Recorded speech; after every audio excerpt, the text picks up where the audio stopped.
Hello, we're going to talk about solving equations today. I have 4 examples for you, and then you're going to go ahead and try some problems. So for my first one, we have negative 8 plus 6x equals negative 8 plus 4x.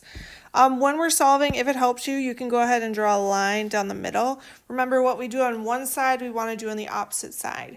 And we want to move all of our x's to one side and all of our numbers to the other. So the first thing I notice is I have 6x and 4x. I'm going to subtract 4x from both sides. Remember, to move it, I have to do the opposite.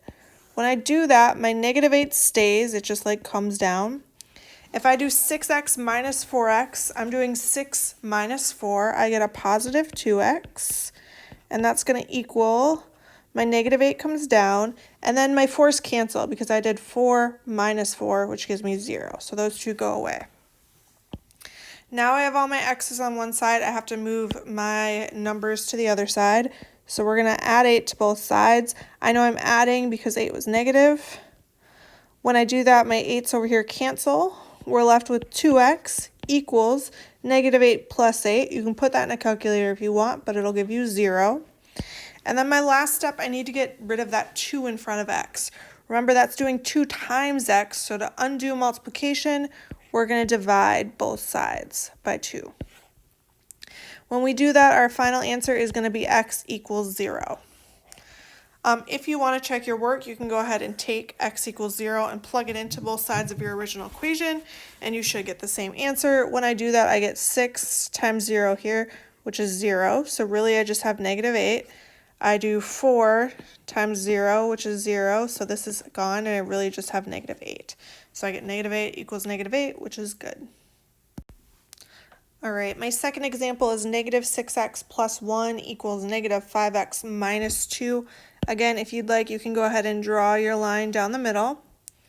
I noticed that we have negative 6x and a negative 5x. You need to move one or the other to the opposite side.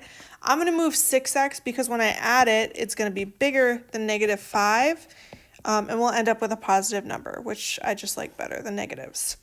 So I'm going to add 6x to both sides. Again, I'm adding because it was originally negative. My 6x's on the left cancel, and we're just left with 1. And that equals negative 5x plus 6x, which is just 1x, and then minus 2. Now I have to move that negative 2 to the other side, so I'm going to go ahead and add 2 to both sides. When I do that, I get 2 equals 1x, and that is going to be your final answer. You can rewrite it as x equals 2. Remember, you don't have to write the 1 there. There is a sneaky little 1 there, though. And that's your final answer. All right, number 3, we have negative 2x plus 16 equals x minus 5x. I'm going to go ahead and draw my line down the middle. Again, I notice I have negative 2x and I have negative 5x. I'm going to add 5x to both sides, but again, if you wanted to start by adding the 2x, you could do that too. When I do that, I get negative 2x plus 5x gives me 3x plus 16 equals 1. My numbers all just stay. We need to move that 16 to the other side, so I'm going to go ahead and subtract 16 from both sides. When I do that, I get 3x equals 1 minus 16, which is negative 15. And then my last step is to get rid of that 3. Again, they're multiplying, so I'm going to divide both sides by 3. When I do that, I get x equals negative 15 divided by 3. You can type that into your calculator, and it will give you a negative 5. And negative 5 will be your final answer. All right, we have one more problem. My last one, we have x divided by 6 plus 4 equals negative 2. I'm going to go ahead and draw my line down the middle. Notice that my x is already alone on that one side, so we don't have to move any x's this time. But I am going to start by moving the 4. So I'm going to go ahead and subtract 4 from both sides.